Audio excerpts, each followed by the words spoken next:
Hey everybody, so today we're going to talk about algebraic proofs, and I would like to say this is going to be a short video, but I have a bad feeling it's not going to be, because there's a lot to talk about, because you probably never ever done a proof before. Okay, so a proof is basically a way of solving a mathematical problem and writing down all your steps as you're doing it.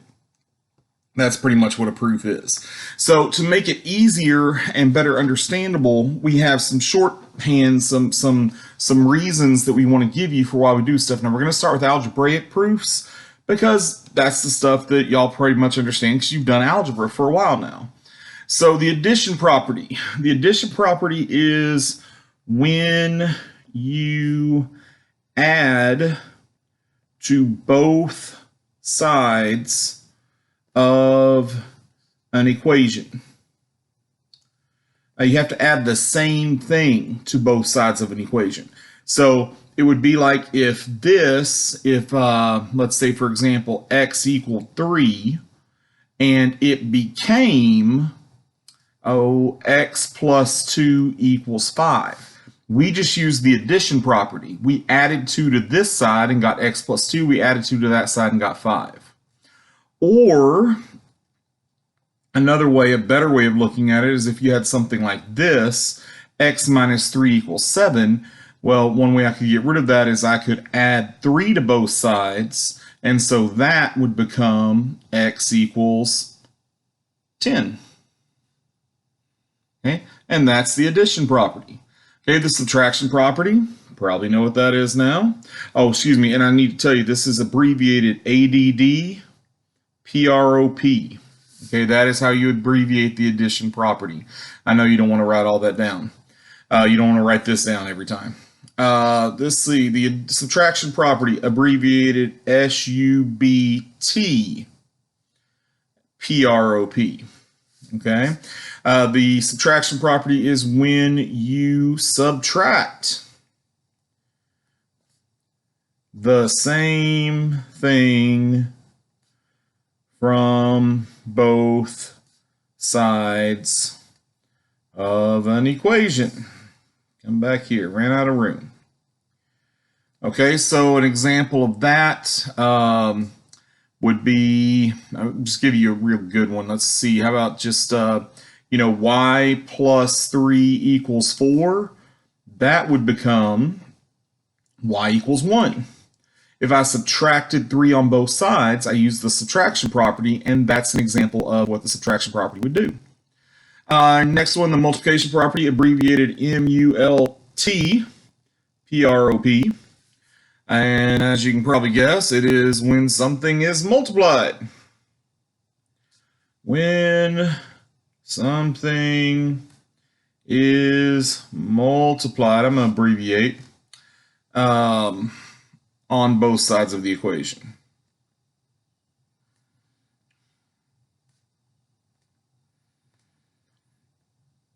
And this is really used the most when you are dealing with a fraction. Oh my God, if you've never learned this, you can learn something really good today. So if you have 3 over 2x equals, I don't know, 10. Okay, if you don't like fractions, you can get rid of this by multiplying it by 2. But if you multiply that by 2, you got to multiply that by 2. So this would become 3x equals 20.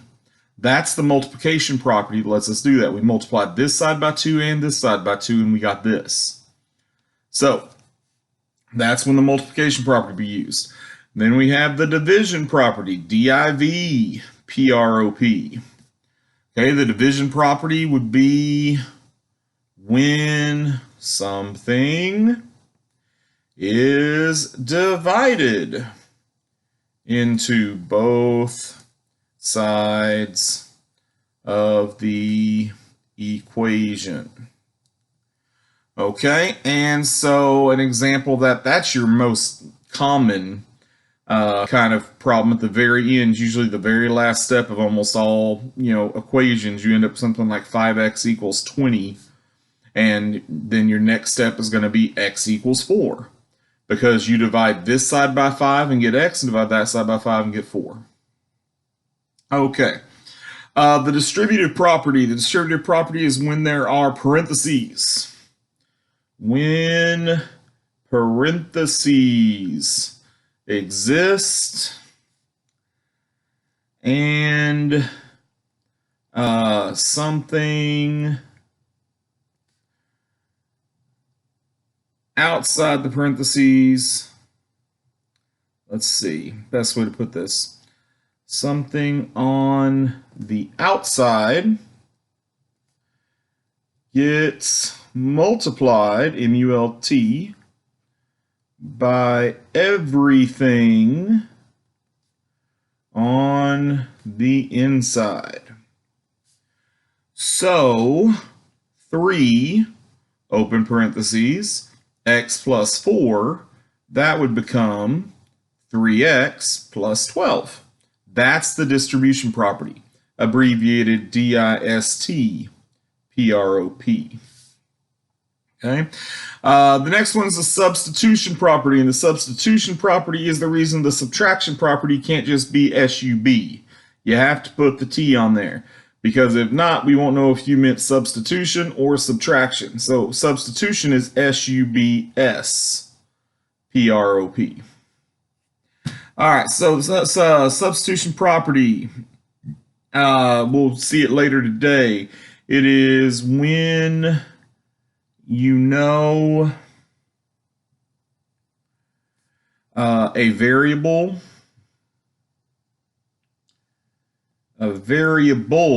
value and you plug it in to the equation.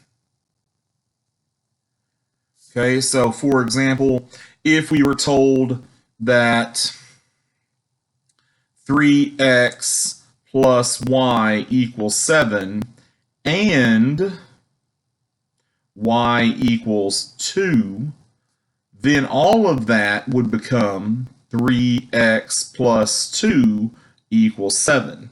All we did was we substituted. What changed from here to here is we got rid of that y by plugging in the 2, and that's substitution. Okay? The reflexive property is ridiculous. The reflexive property, a lot of you are going to think it's dumb, but where you have to use it all the time, especially in triangle congruence. Basically, something equals itself. You know, we talked about with triangles recently. By the way, this is REF PROP.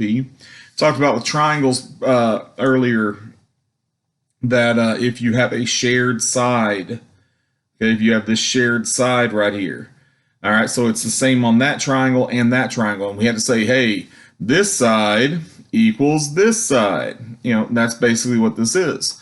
So this would be like saying that 4 equals 4 or A equals A, something like that.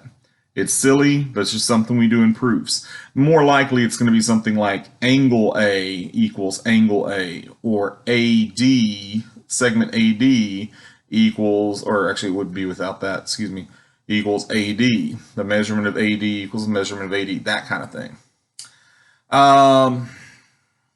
Symmetric property is when you got to flip. SYMPROP. The symmetric property would be, oh, let's see. Well, it's basically if you want to clean it up, it allows you to flip the equation. So, you know, most commonly, it's when you end up with, say, 7 equals x, but it needs to say x equals 7. That's one good way of looking at that. Or it could be something like, you know, you have 14 on this side, but and it equals 3x plus 2, but you really want it to be the other way. So you just swap it, and it's 3x plus 2 equals 14 now. Okay, all you did was you take this part, and you flipped them. Combining like terms is abbreviated CLT. You will do that occasionally. This is when This is when you simplify one side only. Now, there may be two sides you need to simplify, but you need to do them one at a time. Each one would be a step. So, for example, let's see. How about 3x plus 4 plus 2x equals 7x plus 8? All of that would become, to simplify, I would need to put the 3x and the 2x together because they're on the same side. I can't combine these, and I can't do anything with that 4.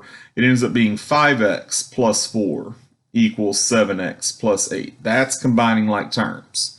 And finally, the transitive property, it's kind of a weird one. We use it occasionally. This says that if A equals B and B equals C, then A equals C. Okay, an example of this would be, if Albert is the same age as Bonnie and Bonnie is the same age as Charlie, then Albert is the same age as Charlie. And by the way, this is the TRANPROP. Okay, so on the back we have some examples of algebraic proofs. I'm sorry we're about 11, almost 12 minutes into this, but this doesn't take that long. So a lot of times this is what you're going to be given. You're going to be given a proof that already has been worked out and you have to come up with the justifications. Sometimes there'll be stuff missing over here, and sometimes you'll have to do the entire thing, like we're going to do this entire one all the way through. Okay, so understand this, there's more than one way to do this. Just because you and the person sitting next to you do it two different ways doesn't mean one of you is right and the other one is wrong. Okay, I could make a proof. I could have made this 5-step proof last 30 steps if I wanted to. But you want to get done with it, so we don't do that. So moving on to this, the first thing we're going to do, here's a great thing. Every time you want your first reason every time, I'm not going to say, I can't say every time, but 99.99% of the time, it's because it's given to us. They said, hey, given this, can you prove that x is 6? And we have to justify, we have to give our reasons over here. So the reason we know this step is okay is because it was given to us. Okay? Now, I want you to look at it step by step. This is how we look at this. So we have this. The reason we know that is because it was given. Come down to the next step. How did I get from here to here? What changed? Well, this side had 3x plus 12, and now it has 12. And this side had 8x plus 18. Now it says 5x plus 18. So 8x turned into 5x, and the 3x went away. So you have to think about it, but hopefully you realize this is the subtraction property. You took away 3x on both sides. Subtraction property. Okay. Make a little note over here. I'm not going to do this on all of them, but this one is always first. Sometimes it's first, second, and third. We took 3x off both sides. Now, understand this, guys. This is extra. You normally do not do this on a proof. I'm going to do it on this one. I'm not going to do it on the other ones, okay? On to the next one. What changed from here to here? Well, 12 became 30, and 5x minus 18 just became 5x. We got rid of this minus 18. And the way you get rid of minus 18 and the way you turn 12 into 30 is you use the addition property. Okay? So I added 18 to both sides. Okay? Again, we're not going to do that step every time. And then you look, what changed from here to here? Well, 30 turned into 6, and 5x became x.